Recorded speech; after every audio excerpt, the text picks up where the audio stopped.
Welcome to Shahi effect. കേന്ദ്രത്തിൽ ഒരു സഹകരണ വകുപ്പ് രൂപീകരിച്ചപ്പോൾ അന്ന് സഭയിൽ അംഗങ്ങളായിരുന്ന ഞങ്ങളൊക്കെ ഒരു കാര്യം പറഞ്ഞു. ഇത് സത്യം പറഞ്ഞാൽ ഒരു സ്റ്റേറ്റ് സബ്ജക്റ്റായി കണക്കാക്കേണ്ടതാണ്. കാരണം സഹകരണ മേഖല ഓരോ സംസ്ഥാനത്തും ഓരോ രീതിയിലാണ് പോകുന്നത്. താഴെ തട്ടിലേക്ക് ഇറങ്ങിച്ചേർന്ന ഒരു സംസ്ഥാനം കേരളം. നിങ്ങളൊരു പൊതു നിയമം കൊണ്ടുവരുമ്പോൾ അത് ഏറ്റവും ബാധിക്കുന്നത് കേരളത്തിലാണ്. അതുകൊണ്ട് തന്നെ ഈ ഒരു വകുപ്പ് പ്രത്യേകിച്ച് അമിത്ഷാ ഇതിന്റെ വകുപ്പ് ഏറ്റെടുത്തപ്പോൾ തന്നെ അപകടം എല്ലാവരും മനസ്സിലാണ്. കാരണം ഗുജറാത്തിലെ ഇങ്ങനെ ചില സർക്കസ് കാണിച്ചിട്ടാണ് അധികാരം. അതുകൊണ്ട് ആ ഏർപ്പാട് കേരളത്തിൽ വേണ്ട, നിങ്ങൾ നേരിട്ട് കൈകാര്യം ചെയ്തത് വേണ്ട എന്ന് ഞങ്ങൾ ശക്തമായിട്ട് പറഞ്ഞു. ആ സന്ദർഭത്തിലാണ് കേരളത്തിൽ കരുവണ്ണൂർ ബാങ്കിലെ സംഭവ വികാസങ്ങൾ. ഇപ്പൊ കേന്ദ്രം പറഞ്ഞൊരു കാര്യമുണ്ട്, നിങ്ങള് സഹകരണമൊക്കെ ഗതിയിലാന്നല്ലേ നിക്ഷേപകര് മുഴുവൻ വഴിയാതാരായി അവരോട് ആത്മഹത്യ ചെയ്യും. അപ്പൊ അവര് ചെയ്യുന്ന, അതായത് കേന്ദ്രം കൊണ്ടുവരുന്ന നിയമത്തിനെ സാധൂകരിക്കുന്ന പ്രവർത്തനങ്ങൾ കൂടെ കേരളത്തിലാണ്. ഇത് ഇവര് നമ്മൾ അഡ്ജസ്റ്റ്മെന്റ് ആണോ എന്ന് വരെ സംശയം. കേരളത്തിൽ നടക്കുന്നുണ്ട്.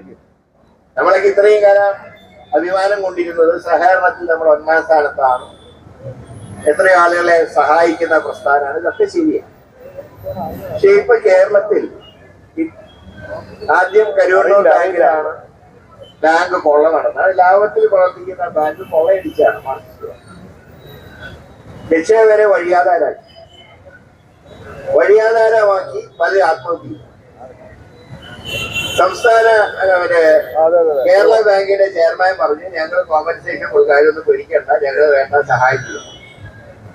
അപ്പോഴാണ് റിസർവ് ബാങ്ക് പറയുന്നത്, നിങ്ങൾ എന്ത് കണ്ടിട്ടാ സഹായപ്പെട്ടത്?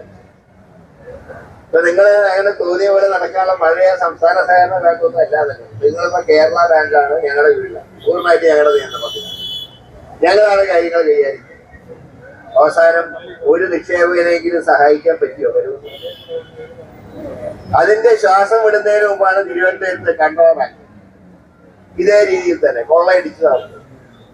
ഇപ്പൊ നിയമസഹകരണ ബാങ്ക് അതിന്റെ സമരം മറ്റന്നാൾ ഇവിടെ നടക്കുക ഇതേ പേരിൽ. അതിൽ നിക്ഷേപകരെന്ന് പറഞ്ഞാൽ മഹാഭൂരിപക്ഷവും CPM.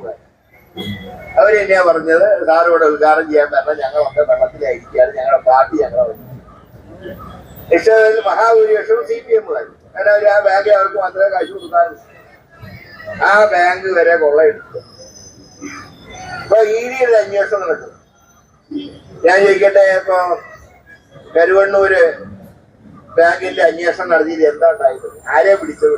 എന്തൊരു ബഹളായിരുന്നു. ആദ്യം AC മൊയ്തീനെ ചോദ്യം ചെയ്യുന്നു, CPMന്റെ ജില്ലാ സെക്രട്ടറിയെ ചോദ്യം ചെയ്യുന്നു. ഇതെല്ലാം കഴിഞ്ഞ് എന്താ റിസൾട്ട് എന്ന് ചോദിച്ചാൽ ഒരു കൗൺസിലറെ പിടിച്ച് കുറച്ച് ദിവസം അകത്ത് കിട്ടും, അദ്ദേഹത്തിനൊപ്പം ചേർത്ത്. അതേ സമയത്ത് അതിന് തുടർ ആക്ഷൻ ഉണ്ടായിട്ടില്ലല്ലോ. മൊയ്തീനെ ചോദ്യം ചെയ്തിട്ടായി. ആ ചോദ്യം ചെയ്യലിന്റെ ഫലമായിട്ട് എല്ലാം അവസാനിപ്പിച്ചോ? ഒന്നുമില്ലല്ലോ. ഇതിന് പകരം എന്താ ഉണ്ടായെന്ന് അറിയോ? കോൺഗ്രസ് ഭരിച്ച കാലത്ത് തൃശ്ശൂർ ജില്ലാ ബാങ്കിൽ അതിന്റെ പല പ്രസിഡന്റ് ആ ഭരിച്ച കാലത്ത് അഴിമതി ആരെ എഴുതി കൊടുത്തതെന്ന് അറിയാം. അതിന് അന്വേഷണം പ്രഖ്യാപിച്ചു. പക്ഷേ എല്ലാരും പറഞ്ഞ് ഈ കളിവിടെ വേണ്ട, കേരളത്തിലെ ഞങ്ങളെ മാത്രം ചോദിക്കാൻ പറ്റണ്ട, ഞങ്ങൾ ആ ബാങ്കിനെ കുറിച്ച്, ജില്ലാ സഹകരണ ബാങ്കിനെ കുറിച്ച് ആർക്കും പരാതി ഉണ്ടായി. കൂടുതൽ വിശേഷങ്ങളുമായി വീണ്ടും കാണാം. അതുവരെ ഏവർക്കും നന്ദി, നമസ്കാരം.